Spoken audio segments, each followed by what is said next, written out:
Баршаңызға сәлем достар, бүгін біз сіздермен панкейки дайындайтын боламыз. Бірден жасағанда сізде шығады. Міндетті түрде жасап көріңіз, соңына дейін қарап, видеомды бағалап кетуді ұмытпаңыз. Ең алдымен таза ыдысымызға кефирімізді құйып аламыз.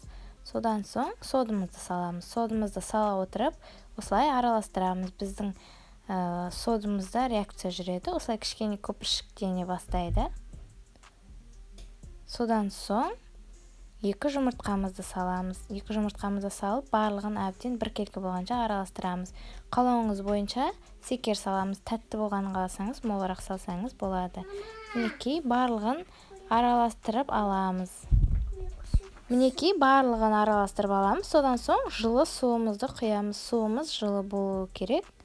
Мінекей ондай көп құйсаңыз да болады, аз құйсаңыз да болады. Ол өзіңіздің қалауыңыз бойынша. Молырақ жасағыңыз келсе, суды молырақ құйып жасай беруге болады.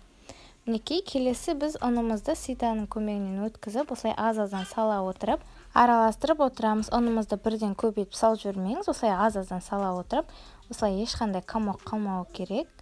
Ең соңында шемішкі майымызды құйып, барлығын біркелкі масса болғанша араластырамыз. Мінекей бізде осындай қоймалжың масса шығады. Және де табамызға осылай ең бірінші майлаймыз, содан соң майламай пісіретін боламыз. Сізде табаңыз жақсы болса, жауысып қалмайтын таба болса, осылай жауыспай әдемі болып піседі. Сондықтан табаңызды қадағалаңыз. Мінекей осылайша панкейкиларымыздың екі жағын қызартып пісіріп аламыз. Осылайша біздің дәмді панкейкилар дайын болады. Қараңыздаршы, өте әдемі және дәмі де сізге сөзсіз ұнайды. Міндетті түрде жасап көріңіз.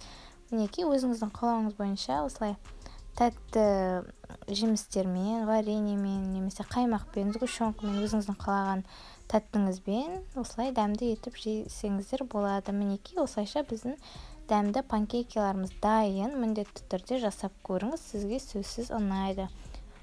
Видеомды соңына дейін қараған болсаңыз, міндетті түрде бағалап кетіңіз.